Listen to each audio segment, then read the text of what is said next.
Ce que vous allez voir va vraiment vous choquer. Sur Actualité Africa, on vous montre ce que d'autres refusent de dire. Abonnez-vous maintenant pour ne rien rater.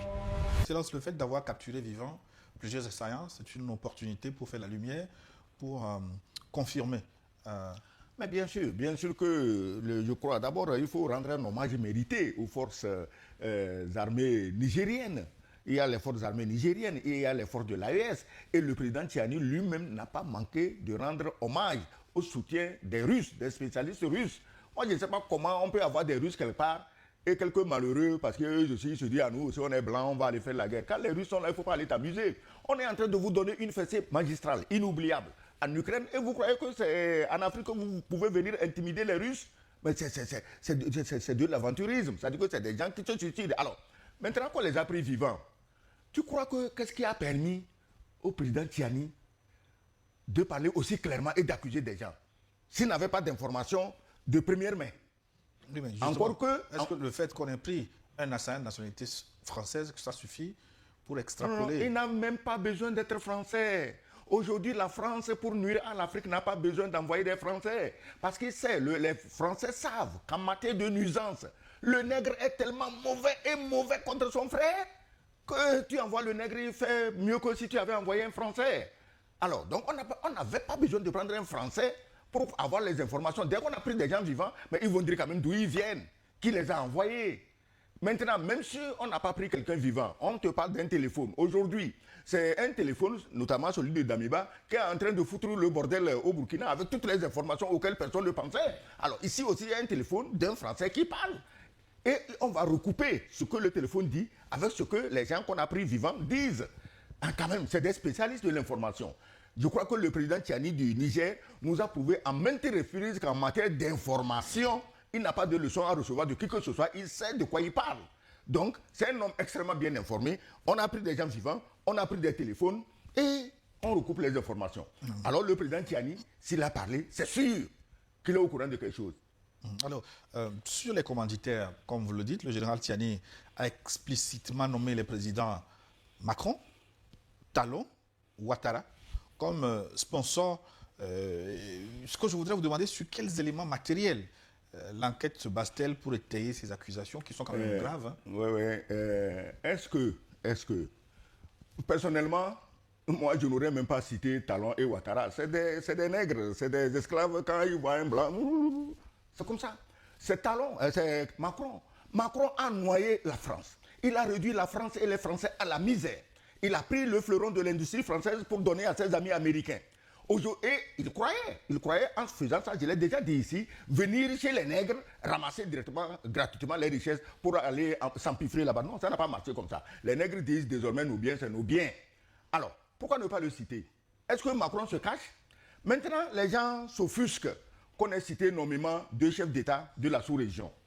Mais attendez, c'est pas devant l'actualité aussi brûlante soit-elle, on ne peut pas perdre la mémoire. Le général Tiani n'a pas perdu la mémoire. Les Nigériens n'ont pas perdu la mémoire. Les Ivoiriens, les Togolais, les Ghanéens, les Béninois, même les Nigériens là-bas, nous sommes dans la région, nous sommes concernés, on n'a pas perdu la mémoire. Parce que Tiani n'a pas oublié, et il n'oubliera pas, que le Bénin, notamment le président du Bénin, en son temps avait dit, on va attaquer, on a utilisé toutes les voies de recours, on va aller attaquer. On lui a promis l'attaque. Est-ce qu'on est sorti un jour pour dire que nous avons renoncé à notre envie d'attaquer? Non. L'autre, lui n'a même, au moins, Talon lui l'a parlé, hein, et on n'a pas vu un soldat. Mais l'autre, lui, il avait 850 soldats, avec beaucoup d'argent et beaucoup de nourriture. Allez, on va aller envahir le Niger. Mais qu'est-ce qui vous étonne qu'on les cite aujourd'hui? Tu m'as dit clairement que tu veux ma tête. Maintenant, je suis menacé, je te cite, et les gens s'offusquent. Talon a dit depuis qu'il a mis la balle à terre et renoncé à ce projet. Oui, Talon, tu sais ce qui est dangereux dans cette affaire. Est-ce que Talon lui-même contrôle maintenant son territoire? Si les terroristes quittent son pays pour aller attaquer le Niger, est-ce qu'il est sûr qu'il est au courant? C'est là-bas que nous devons faire attention. Mais quand on lui dit qu'il y a les terroristes chez toi, il dit non, il n'y a personne. Donc s'il n'y a personne, ça veut dire que ce qu'ils viennent faire, c'était des éléments. Tu aurais dû dire, écoutez, le pays, le Nord, c'est une zone très vaste, c'est une zone boisée, c'est une réserve de faune. Ben écoutez, si les gens se cachent là-bas, donc mettons-nous ensemble, recherchons-les. Alors, on va permettre à Lani Sossou de rattraper son retard en temps d'antenne. Lani, alors que les groupes terroristes sont actifs dans la zone, pourquoi le discours officiel privilégie la thèse du mercenariat téléguidé? Deux points à relever. Ce qui est quand même assez extraordinaire, c'est que les présidents des trois chefs d'État de l'AES n'ont de cesse d'accuser toujours les mêmes pays, les mêmes présidents. Il y a quand même un sous-entendu derrière. Parce que lorsque Ibrahim Traoré accuse toujours la Côte d'Ivoire ou bien le Bénin de servir de base arrière à la déstabilisation de son pays, le Burkina Faso, c'est qu'il y a quand même anguille sous roche. Ce sont des chefs d'État, ce sont des gens qui ont des services de renseignement. Et n'oublions pas que depuis que ces États ont signé des alliances avec la Russie, ils sont devenus, la Russie les a aidés à avoir des appareils d'écoute sophistiqués pour intercepter des conversations. Et ils ont des renseignements militaires aussi, que la Russie les aide à avoir des renseignements militaires. Donc si Ibrahim Traoré accuse le Bénin souvent, il accuse la Côte d'Ivoire souvent de servir de base arrière, ce n'est pas anodin. Si le Mali, en son temps, a toujours accusé la France ou bien la Côte d'Ivoire de servir de base arrière, ce n'est pas anodin. On se rappelle quand même que lors de la prise du pouvoir de Assimi Goïta, quelques mois plus tard, on a rendu public une conversation entre un ancien Premier ministre du Mali et le président ivoirien, qui traitait les Maliens d'idiots. Je ne sais pas si vous vous rappelez encore. On se rappelle même mieux que ça. L'affaire Il leur a dit que les Russes n'ont pas d'armes pour leur donner, que c'est de la quincaillerie. Aujourd'hui, on leur dit d'aller se mesurer à la quincaillerie russe au Burkina, mais ils sont allés planter un drapeau dans un coin de brousse et ils ont fui comme des lapins. Donc, voilà la quincaillerie russe qui fait peur. Donc le Mali également n'a de cesse d'accuser ce pays. Et Tiadi surtout, qui n'a pas sa langue dans sa poche, a souvent l'habitude de nommer, de citer nommément ceux qui l'accusent. On se rappelle que des Français avaient été arrêtés au Niger, au Mali aussi, qui ont parlé, au Burkina d'ailleurs, où des Français ont été emprisonnés, et ce sont des gens qui ont parlé. On se rappelle également l'incident des 49 mercenaires ivoiriens arrêtés au Mali, qui ont parlé et qui ont donné les sources de leur financement et les commanditaires de tout ce qui pouvait se passer à l'époque au Mali. Donc ce sont des éléments quand même de preuve qui permettent aujourd'hui à ces chefs d'État de dire que à la fois le Bénin et à la fois la Côte d'Ivoire servent de base arrière. Or, on sait le lien intrinsèque qui lie, par exemple, le président ivoirien au président français. Et on sait également comment de bonnes relations existent entre la France et le président béninois Patrice Talon. Donc au regard, quand on met côte à côte tous ces éléments et que ces trois pays n'arrêtent pas d'accuser, de porter des mains accusateurs sur les mêmes pays, il y a quand même anguille sous roche. Et qu'il va falloir quand même se documenter pour voir pourquoi ces pays-là n'accusent pas d'autres pays et que c'est toujours les mêmes pays qui sont accusés. Mais deuxième élément. Avant deuxième élément, je voudrais juste rappeler que les deux pays épinglés ont apporté un démenti formel à ces accusations. Laisse-moi terminer. Oui, le Bénin parle d'une blague, une jalousie pour un pays qui se développe. Oui. Et en Côte d'Ivoire, on a convoqué l'ambassadeur du Niger pour le sermonner et demander des preuves sur ces accusations. Effectivement, le Bénin a démenti par le biais de son porte-parole, le porte-parole du gouvernement, Wilfried Léandre Mbedi, et l'ambassadrice du Niger à Abidjan a été également convoquée. Mais je voulais dire une chose. De par le monde, depuis toujours, les commanditaires du terrorisme, les commanditaires de déstabilisation n'ont jamais publiquement affirmé qu'ils étaient les commanditaires. Ils ont toujours fait des sous-traitances et lorsque le poteau rose est découvert, mais ils se retirent. Ils font comme s'ils n'ont pas été au courant. Hein? Ils font comme s'ils n'ont pas été au courant. Ça, c'est aussi vieux que le monde. Comment voulez-vous que quelqu'un qui commandite un acte de déstabilisation puisse réclamer la paternité de cette revendication? Et c'est là où je voulais, excuse-moi, je vais terminer un peu mon idée, et c'est là où je voulais venir sur un truc. Tout le monde connaît le mode opératoire, par exemple, des groupuscules djihadistes qui... disons terroristes. Oui, les terroristes qui essaiment un peu partout le désordre, le chaos dans le monde. Ces groupes-là, comment ils opèrent? D'abord, ils font des vidéos. D'abord, ils revendiquent ce qu'ils font, bon, revendication, mais également, ils montrent les armes.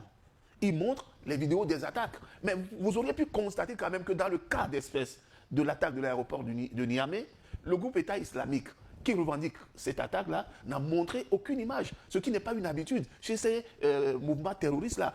Hein, ils se tapent toujours la poitrine en montrant des images. Or, ce qu'on sait aujourd'hui, c'est qu'on a montré que des images satellitaires de l'aéroport de Niamey. Peut-être qu'ils n'ont pas eu le temps de prendre les images. Non. Non, non. Il faut dire une chose. Et c'était là mon deuxième point. Comment est-ce que ces groupes-là, j'ai posé cette question, comment est-ce que ces groupes ont pu avoir les images satellitaires de où se trouve l'uranium, de où se trouvent les drones et de où se situe la force unifiée de l'AES. Donc, ce ne sont pas des voyous de la bourse, comme je disais, qui, du jour au lendemain, vont avoir des trucs aussi sophistiqués pour essayer d'avoir toutes ces images, pour essayer d'avoir tous ces endroits avec précision. Il faut forcément qu'il y ait derrière un sponsor. Et c'est ce sponsor-là qui est une puissance, sûrement, qui est une puissance militaire qui peut fournir à ces voyous-là tous les éléments dont on parle aujourd'hui. Mais je voudrais citer Wilfried Léon Ngouedi, le porte-parole du gouvernement béninois. Il dit ceci: nous n'avons pas le temps, nous n'avons pas de temps à perdre avec des gens dont la seule vocation est de nous empêcher d'avancer. Nous, on veut continuer d'être premiers. Oui, je veux tu sais, on ne peut pas banaliser un événement qui a laissé sur le carreau des corps.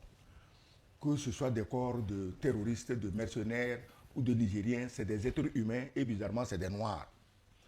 Vous êtes un pays voisin, un tel malheur arrive à votre voisin.